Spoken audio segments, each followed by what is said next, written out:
Hi guys, I hope you all are doing well. This is Sehajpreet Kaur and you're watching Legal Bites. In today's video, we will be learning about the legal maxim ab initio. In this video, we'll be covering the meaning and origin, the application of the maxim, a few illustrations, and last but not the least, some important case laws to understand the maxim better.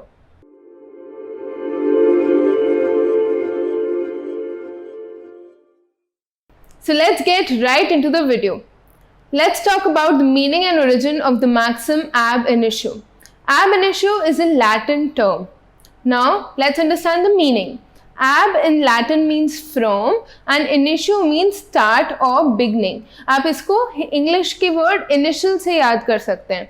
तो initial means start or the beginning, and hence the term ab initio literally means from the start or from the beginning.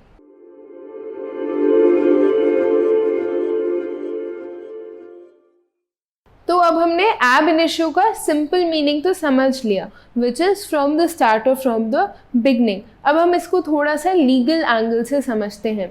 So if a particular case is set by the court to be that of ab initio, then the decision of the court is deemed to be applicable from when the act occurred and not when the ruling or the decision came into effect.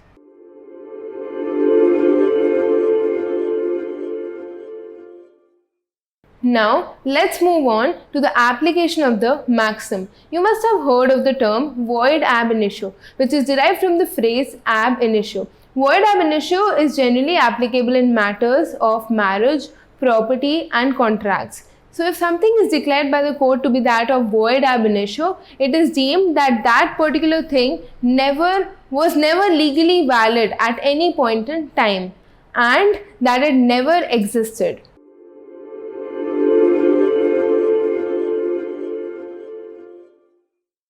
Now let's look at a few illustrations, okay? So the first illustration, let's say there's A and there's B. A is a minor and B is a major, which means B can legally enter into contracts and A cannot as per the Indian Contract Act.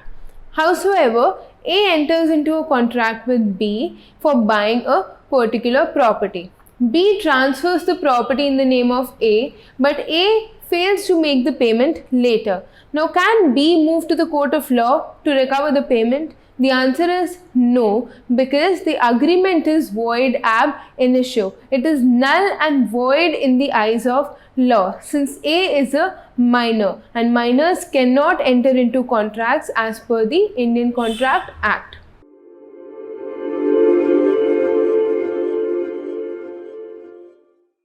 Illustration number 2. Let's say there's a girl called Divya, there's a guy called Rahul, and there's another girl called Aradhya. All of them are Hindus and hence they are governed by the Hindu personal laws. Now, Divya and Rahul got married in the year 2004. But due to some marital issues, they started living separately without any legal divorce. And in the year 2016, Rahul marries Aradhya. Now technically, Rahul was still married to Divya when he married Aradhya, right? And as per the Hindu Marriage Act, such marriage will be void. So the marriage of Rahul and Aradhya will be deemed void ab initio by the court of law.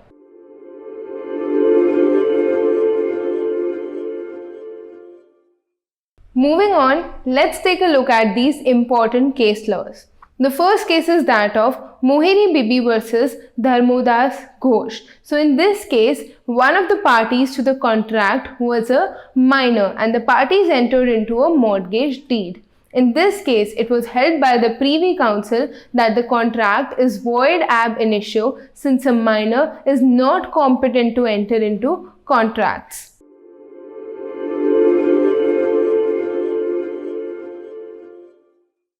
The second case is that of Radhe Shyam Gupta versus UP State Agro-Industrial Corporation. So in this case, it was held by the court that if an order is declared to be void ab initio, it will be deemed to have never really existed in the eyes of law. So this is it for today's video. Thank you so much for watching our video. Please do not forget to like, share and subscribe to our YouTube channel. Additionally, there's an article on the same maxim the link to which can be found in the description box below. Thank you.